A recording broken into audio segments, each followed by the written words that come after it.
Hi hello welcome to Chavagal Saviruchi Bhagya's kitchen. ಇವತ್ತಿನ ವಿಡಿಯೋದಲ್ಲಿ ನಾನು ಚಿಲ್ಡ್ ಆಗಿರೋಂಥ ಫ್ರೂಟ್ ಕಸ್ಟರ್ಡ್ನ ತಗೊಂಡು ಬಂದಿದ್ದೀನಿ. ತುಂಬಾನೇ ಸಿಂಪಲ್ ಆಗಿ ಹಾಗೆ ತುಂಬಾನೇ ಟೇಸ್ಟಿಯಾಗಿ ಹಾಗೆ ಕ್ರೀಮಿಯಾಗಿ ಫ್ರೂಟ್ ಕಸ್ಟರ್ಡ್ ಯಾವ ಥರ ಮಾಡೋದು ಅಂತ ಇವತ್ತಿನ ವಿಡಿಯೋದಲ್ಲಿ ನೋಡೋಣ. ಇದಕ್ಕೆ ನಾನು ಮೊದಲಿಗೆ ಅರ್ಧ ಲೀಟ್ರಷ್ಟು ಹಾಲು ತಗೊಂಡಿದ್ದೀನಿ. ಇದನ್ನ ಇವಾಗ ಕಾಯೋದಕ್ಕೆ ಇಡೋಣ. ಅಷ್ಟರಲ್ಲಿ ನಾನು 2 ಸ್ಪೂನ್ ಅಷ್ಟು ಕಸ್ಟರ್ಡ್ ಪೌಡರ್ನ ನೀರು ಹಾಕ್ಕೊಂಡು ಮಿಕ್ಸ್ ಮಾಡ್ಕೊಳ್ತಾ ಇದ್ದೀನಿ. ಯಾವ ಬ್ರ್ಯಾಂಡ್ ಆದರೂ ತಗೊಳ್ಳಿ ಪರವಾಗಿಲ್ಲ. ಸದ್ಯಕ್ಕೆ ನಾನು ಬೇಕರ್ಸ್ ತಗೊಂಡಿದ್ದೀನಿ. ಇದಕ್ಕೆ ಒಂದು 2 ಸ್ಪೂನ್ ಅಷ್ಟು ಹಾಕ್ಕೊಂಡು ಇದಕ್ಕೆ ಒಂದು 1/4 ಕಪ್ ಅಷ್ಟು ನೀರು ಹಾಕ್ಕೊಂಡು ಗಂಟಿಲ್ಲದೆ ಇರೋ ಥರ ನೀಟಾಗಿ ಮಿಕ್ಸ್ ಮಾಡ್ಕೊಳ್ಳೋಣ. ನೋಡಿ ಈ ಥರ. ಈಗ ಹಾಲು ಕಾದಿದೆ, ಉಕ್ಕಕ್ಕೆ ಬಂದಿದೆ. ಈಗ ಇದಕ್ಕೆ ನಾವು ಮಿಕ್ಸ್ ಮಾಡ್ಕೊಂಡ್ವಲ್ಲ ಕಸ್ಟರ್ಡ್ ಮಿಕ್ಸ್ನ ಸೇರಿಸೋಣ. ಸೇರಿಸಿದ್ದಾದ ತಕ್ಷಣವೇ ಕೈ ಆಡಿಸ್ತಾನೆ ಇರಬೇಕು, ಇಲ್ಲಾಂದರೆ ತಳದಲ್ಲಿ ಗಂಟಾಗ್ಬಿಡುತ್ತೆ. ಅರ್ಧ ಲೀಟ್ರ್ ಹಾಲಿಗೆ 2 ಸ್ಪೂನ್ ಕಸ್ಟರ್ಡ್ ಪೌಡರ್ ಸಾಕಾಗತ್ತೆ.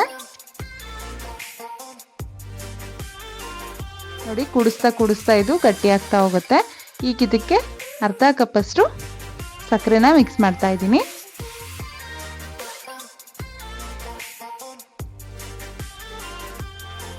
ಈಗ ಸಕ್ಕರೆ ಕರಗೋ ತನಕ ನೀಟಾಗಿ ಮಿಕ್ಸ್ ಮಾಡ್ಕೊಳ್ಳೋಣ. ಕಸ್ಟರ್ಡ್ ಪೌಡರ್ ಹಾಕಿದ್ದಾದ್ಮೇಲೆ ಹಾಲು ಗಟ್ಟಿ ಆಗ್ತಾ ಬರುತ್ತೆ. ಈಗ ಫ್ಲೇವರ್ಗೆ ಹಾಗೆ ಕಲರ್ಗೋಸ್ಕರ ನಾನು ಒಂದು 4-5 ದಳ ಕೇಸರಿ ಕೂಡ ಹಾಕೊಳ್ತಾ ಇದ್ದೀನಿ. ಕೇಸರಿ ಹಾಕೋದ್ರಿಂದ ನೆಕ್ಸ್ಟ್ ನೀವು ಫುಡ್ ಕಲರ್ ಆಡ್ ಮಾಡೋದು ಬೇಕಾಗಿಲ್ಲ. ನೋಡಿ ಇದು ಕುದೀತಾ ಗಟ್ಟಿ ಆಗ್ತಾ ಇದೆ. ಈಗ ಇದನ್ನ ಆರೋದಕ್ಕೆ ಬಿಟ್ಬಿಡೋಣ. ಕನ್ಸಿಸ್ಟೆನ್ಸಿ ನೋಡ್ಕೊಳ್ಳಿ. ಈ ಹದಕ್ಕೆ ಬಂದ್ಮೇಲೆ ಇದನ್ನ ಸ್ಟವ್ ಆಫ್ ಮಾಡಿಬಿಟ್ಟು ನಾವು ಆರೋದಕ್ಕೆ ಬಿಡೋಣ. ಇದು ತಣ್ಣಗಾದ್ಮೇಲೆ ಇನ್ನೂ ಸ್ವಲ್ಪ ಗಟ್ಟಿನೇ ಆಗತ್ತೆ. ಈಗ ಇದಕ್ಕೆ ಒಂದು ತಟ್ಟೆ ಮುಚ್ಚಿಬಿಟ್ಟು ಆರೋದಕ್ಕೆ ಬಿಟ್ಬಿಡೋಣ. ನೋಡಿ ದಾರಿದಾದ್ಮೇಲೆ ಸ್ವಲ್ಪ ಗಟ್ಟಿಯಾಗಿದೆ. ಈಗ ಒಂದು ಮಿಕ್ಸಿಂಗ್ ಬೌಲ್ ತಗೊಂಡು ಕಸ್ಟರ್ಡ್ ಮಿಲ್ಕ್ನ ಹಾಕೊಳ್ತಾ ಇದ್ದೀನಿ ಮೊದಲಿಗೆ. ಈಗ ಇದಕ್ಕೆ ಒಂದೊಂದೇ ಫ್ರೂಟ್ನ ಆ್ಯಡ್ ಮಾಡ್ತಾ ಹೋಗೋಣ. ಮೊದಲಿಗೆ ಬಾಳೆಹಣ್ಣು ಹಾಕೊಳ್ತಾ ಇದ್ದೀನಿ, ಒಂದು ಅರ್ಧ ಕಪ್ ಅಷ್ಟು. ಆ್ಯಪಲ್ ಕೂಡ ಒಂದು ಅರ್ಧ ಕಪ್ ಅಷ್ಟು ಚಿಕ್ಕದಾಗಿ ಕಟ್ ಮಾಡ್ಕೊಂಡು ಹಾಕ್ಕೊಳ್ಳೋಣ. ಹಾಗೆ ಮ್ಯಾಂಗೋ ಜೊತೆಗೆ ದಾಳಿಂಬೆ ಕೂಡ ಹಾಕೊಳ್ತಾ ಇದ್ದೀನಿ. ಹಾಗೆ 1 ಸ್ಪೂನ್ ದ್ರಾಕ್ಷಿ ಹಾಗೂ 1 ಸ್ಪೂನ್ ಗೋಡಂಬಿ ಕೂಡ ಆ್ಯಡ್ ಮಾಡಿಕೊಂಡು ನೀಟಾಗಿ ಒಂದ್ಸತಿ ಮಿಕ್ಸ್ ಮಾಡೋಣ.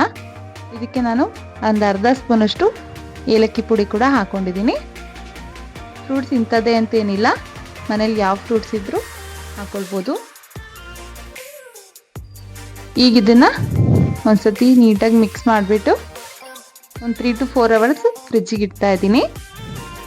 ಇದು ಕಂಪ್ಲೀಟಾಗಿ ಕೋಲ್ಡ್ ಆದಮೇಲೆ ಸರ್ವ್ ಮಾಡಬೇಕು. ಆವಾಗಲೇ ತಿನ್ನೋದಕ್ಕೆ ತುಂಬಾ ಚೆನ್ನಾಗಿರುತ್ತೆ. ನೋಡಿ ಇದು ಇವಾಗ ಕಂಪ್ಲೀಟಾಗಿ ಕೂಲ್ ಆಗಿದೆ. ಹಾಗೆ ಕನ್ಸಿಸ್ಟೆನ್ಸಿ ನೋಡ್ಕೊಳ್ಳಿ, ಇನ್ನೂ ಸ್ವಲ್ಪ ಗಟ್ಟಿನೇ ಆಗಿದೆ. ಈಗ ಇದನ್ನು ನಾನೊಂದು ಬೌಲ್ಗೆ ಸರ್ವ್ ಮಾಡ್ತಾ ಇದ್ದೀನಿ.